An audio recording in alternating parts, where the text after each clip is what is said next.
ଦେଖିବା 21 ଧନୁ ସେ ଯେଉଁ 21 ଧନୁ ରହିଲେ ତାଙ୍କ ପ୍ରଭାବ ସବୁ କେମିତି କଟୁଛି। ବର୍ଷର ପ୍ରଥମାର୍ଦ୍ଧରେ କର୍ମକ୍ଷେତ୍ରରେ ନୂଆ ସୁଯୋଗ ଆସୁଛି।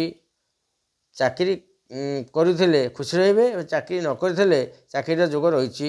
ଜୁନ୍ ପୂର୍ବରୁ ଚେଷ୍ଟା କରନ୍ତୁ। ବ୍ୟବସାୟରେ ପୁଞ୍ଜିନିବେଶ ଭାବିଚିନ୍ତି କରନ୍ତୁ। ଆର୍ଥିକ ସ୍ଥିତି ଆୟର ଉତ୍ସ ବଢ଼ିବ, ଖର୍ଚ୍ଚ ବଢ଼ିବ, ଆସିବ ଯିବ, ଡବା ଖାଲି, ସଞ୍ଚୟ କମ। ପୁରୁଣା ଋଣ ପରିଶୋଧ ଯୋଗ ରହିଛି। ପୈତୃକ ସମ୍ପତ୍ତିରୁ ଲାଭ ମିଳିବ ଆଶା ରହିଛି। ପରିବାର ଓ ପ୍ରେମ ସମ୍ପର୍କ, ପରିବାରରେ ଶାନ୍ତି ରହିବ। ଭାଇ ଭଉଣୀଙ୍କ ସହ ସମ୍ପର୍କ ଉତ୍ତମ ରହିବ। ମାଙ୍ଗଳିକ କାର୍ଯ୍ୟ ହେବ। କିଛି ଦଶାହ କର୍ମରେ ଯୋଗ ଦେଇପାରନ୍ତି, ଦସ୍ତୁଟ କର୍ମରେ ଯୋଗ ଦେଇପାରନ୍ତି, ଟିକେ ରହିଛି। ଅବିବାହିତ ପାଇଁ ବିବାହ ପ୍ରସ୍ତାବ ଆସିବ। ଦାମ୍ପତ୍ୟ ଜୀବନ ମନମାଳିନ ଆସିପାରେ। ନିଜ ବାଣୀ ସଂଯତ କରନ୍ତୁ। ସ୍ୱାସ୍ଥ୍ୟ ହାତ ଏବଂ ପେଟ ସମସ୍ୟା ରହିବ। ଖାଦ୍ୟପେୟରେ ନିୟନ୍ତ୍ରଣ ରଖନ୍ତୁ। ମାନସିକ ଚାପରୁ ଦୂରେଇ ରୁହନ୍ତୁ। ସମାଜରେ ମାନ ସମ୍ମାନ ବୃଦ୍ଧି ପାଇବା ଯୋଗ ରହିଛି।